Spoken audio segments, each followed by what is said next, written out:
नमस्कार दोस्तों।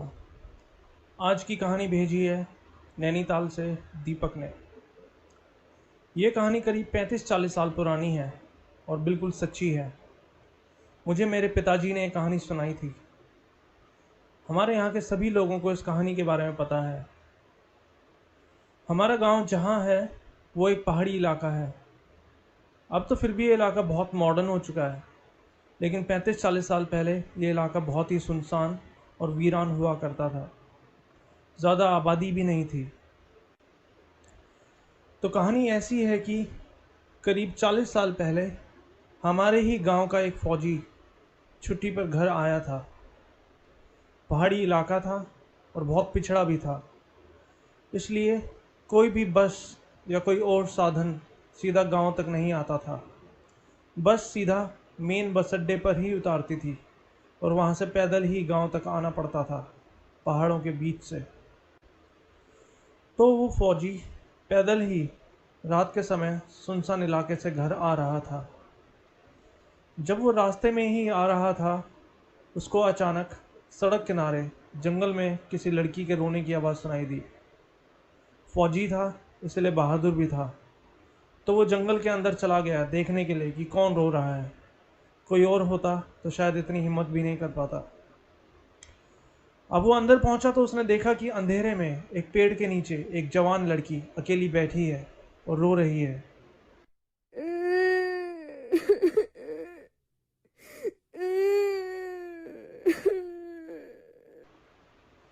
वो उस लड़की के पास पहुंचा और उससे पूछा कि वो वहां कैसे पहुंची और उसका घर कहाँ है और वो रो क्यों रही है।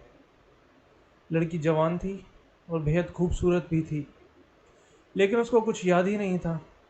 लड़की रो रही थी और उसने फौजी से उसको अपने साथ ले जाने के लिए रिक्वेस्ट किया। फौजी उस लड़की को अपने घर ले आया। अगले ही दिन पूरे गांव में ये बात फैल गई कि फौजी किसी लड़की को लाया है जंगल से। सबने जानने की कोशिश की कि लड़की कौन है, कहाँ से आई है, लेकिन उस लड़की को कुछ भी याद नहीं था। शायद उसकी याददाश्त खो चुकी थी, सबको लगा। लड़की फौजी के घर ही रहने लगी। फौजी लड़का भी जवान था और उसकी भी शादी नहीं हुई थी। एक ही घर में दो अनजान लड़का और लड़की रह रहे थे। लोगों का तरह तरह का बात करना लाजमी था, इसलिए उस फौजी लड़के के घर वालों और गांव वालों ने फैसला किया कि उन दोनों की शादी कर दी जाए। लड़की ने भी हाँ कर दी। लड़की बहुत सुंदर थी, इसलिए फौजी लड़का भी मान गया। लेकिन शादी से पहले उस लड़की ने फौजी लड़के के सामने एक शर्त रखी। उसने बोला कि मैं तुम्हारी हर एक बात मानूंगी, घर का सारा काम करूंगी, तुम जो बोलोगे वो मैं करूंगी, बस तुम कभी भी बिना दरवाज़ा खटखटाए मेरे कमरे के अंदर मत आना। लड़का मान गया और दोनों की अच्छे से शादी कर दी गई।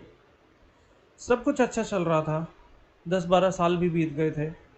दोनों के 3 बच्चे भी हो गए थे। फौजी लड़का बीच बीच में छुट्टियों पर आता, कुछ समय बिताता और फिर वापस चला जाता। एक बार ऐसे ही वो फौजी छुट्टियों पर घर आया हुआ था और बस जाने ही वाला था। सुबह जाने के लिए अच्छे से तैयार हुआ और तैयार होकर खाना भी खा लिया था। उसकी पत्नी ने अच्छे से उसको खाना बनाया और उसको विदा कर दिया। फिर वो बाहर चला गया बस पकड़ने के लिए। कुछ दूर जाने पर उसको याद आया कि वो कुछ ज़रूरी सामान घर पर ही भूल गया है। तो वो जल्दी जल्दी वापस घर की तरफ गया।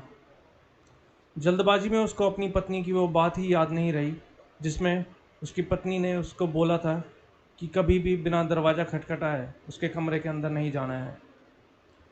और वो जल्दबाजी में ऐसे ही बिना दरवाज़ा खटखटाए अपनी पत्नी के कमरे में घुस गया। अंदर घुसते ही उसने जो देखा, उसको देख के उसके होश उड़ गए। उसने देखा कि कमरे के अंदर उसकी पत्नी मिट्टी के चूल्हे पर रोटी बना रही है और उसका एक पैर चूल्हे के अंदर रखा हुआ है, जलती आग के अंदर। बाल बिखरे हुए थे। ये देखकर उसकी चीख निकल गई। उसकी चीखने की आवाज़ सुनकर उसकी पत्नी का ध्यान उस पर गया तो वो गुस्से से उठी और चिल्लाई, मैंने बोला था ना, कभी भी बिना दरवाज़ा खटखटाए अंदर मत आना। इतना बोलकर उसने गुस्से में उस फौजी को एक थप्पड़ मारा और तेजी से बाहर भाग गई। वो इतनी तेजी से वहां से भागी कि कोई देख ही नहीं पाया कि वो कहाँ गायब हो गई। उस थप्पड़ की चोट ऐसी थी कि उस फौजी की गर्दन हमेशा के लिए टेढ़ी हो गई और बुढ़ापे तक टेढ़ी ही रही। उस दिन के बाद किसी ने उस लड़की को नहीं देखा। गांव के लोग आज भी इस बारे में बातें करते हैं, लेकिन किसी को कुछ नहीं पता कि वो लड़की कौन थी और कहां से आई थी। उम्मीद करता हूं दोस्तों, आप सबको ये कहानी बहुत पसंद आई होगी। आगे और भी दिल दहला देने वाली कहानियां सुनने के लिए चैनल को सब्सक्राइब करें।